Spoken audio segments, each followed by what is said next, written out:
say Top Billin. Yo, your boy Nick Emmanwori is in camp buzzing. I know you guys saw that pick six. Looks like he stepped in front of Brady Russell on a pass from your man Jalen Milroe. That joint was hard. I'm saying, it looks like he may have been blitzing and then aborted the blitz. I can't say for sure. I would love to see that entire play from an all-22 standpoint. But you can just see the potential playmaking ability, and you can see he could have a pretty sizable role.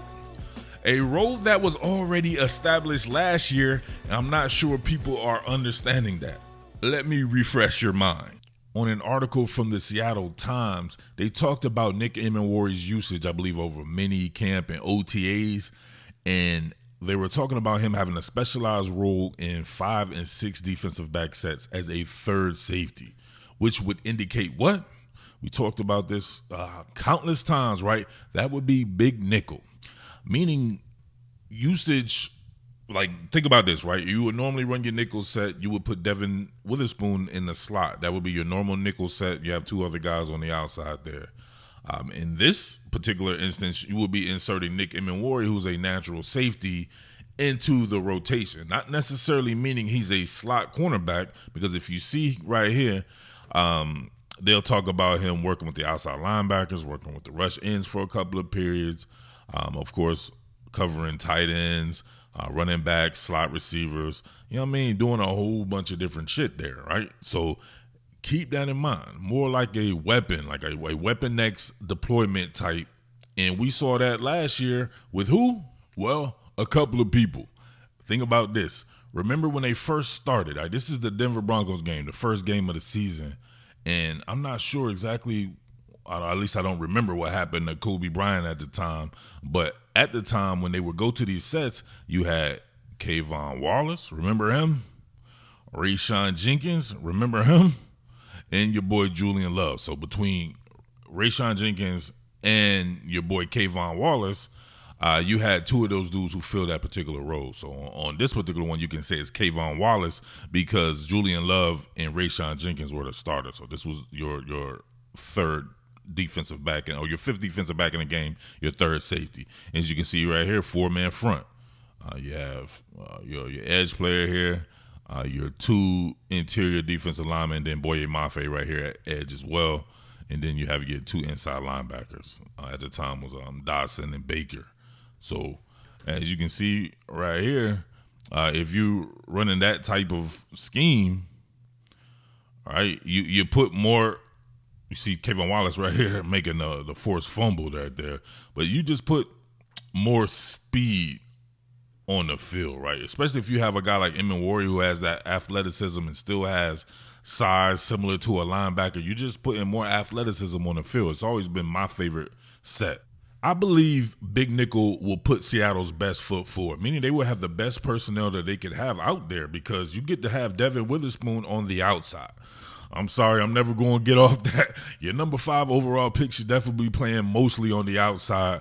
I don't mind him moonlighting a little bit on the inside, but man, you have him on the outside, of course, across from Tariq Woolen, have somebody like Nick Emmanwori on the field, and to me, what makes it is Kobe Bryant. I believe Kobe Bryant to be every bit as talented as someone like Devin Witherspoon. Right? I think he can do all that shit that Devin Witherspoon does from the nickel position because I don't believe Devin Witherspoon is that great of a cover guy either. I believe both have really good instincts. Both are very physical players.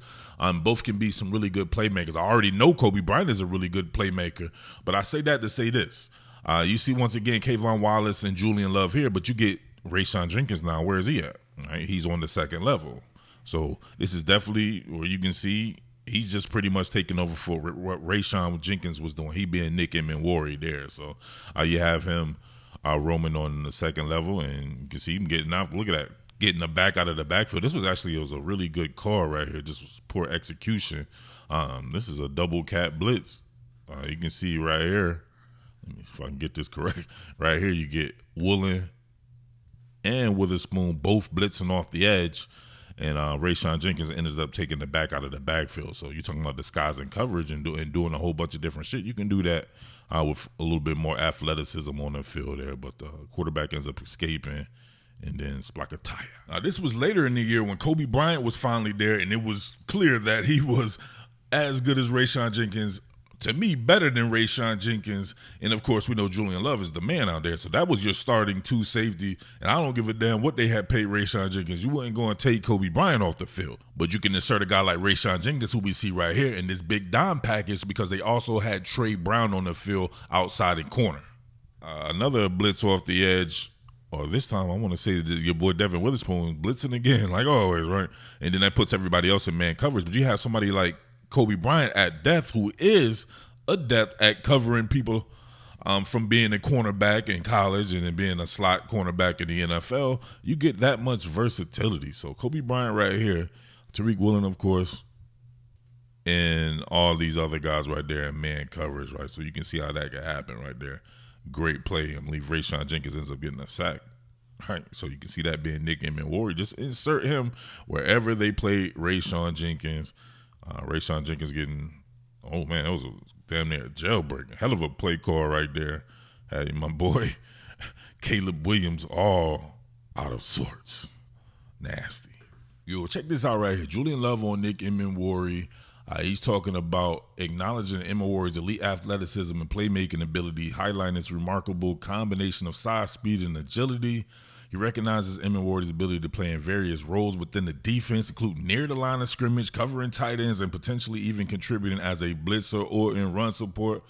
Love believes Emmanwori has the traits and talent to become a difference maker in the NFL, potentially developing to a highly reliable and productive player. Love implies that Emmanwori still needs to refine certain aspects of his game, especially in areas like consistency in run support and deep coverage and potentially managing over-aggression. So these are some of the things that I've seen from him as well. I would definitely like to point out, if he is tasked with playing man coverage on a slot receiver, I just don't see how that can go that well for him. Maybe in certain situations, but you definitely wouldn't want to put him exclusively going against. Just imagine if he had to go against like Jackson Smith and Jigba if he was on another team for an entire game. Jackson Smith and Jigba would destroy him. It would destroy his confidence and everything. But putting him like Rayshawn Jenkins just all around the line of scrimmage, all up and down the guitar string, maybe giving him some A-gap approach, right? Letting him play coming off the edge, blitzing, at the second level, covering tight ends, backside of the backfield.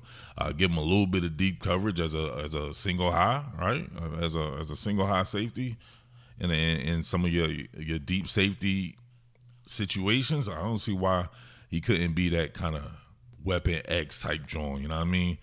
That would be pretty cool to see right there because to me, there's no way I would start this cat over Kobe Bryant. I think Kobe Bryant, I don't know, we shall see. That's a lot of talent for the Seattle. Full blast. You know what I'm saying? You get the full unedited Jones up on that Top Billin Patreon. All right? Salute. What more can I say? Top Billin.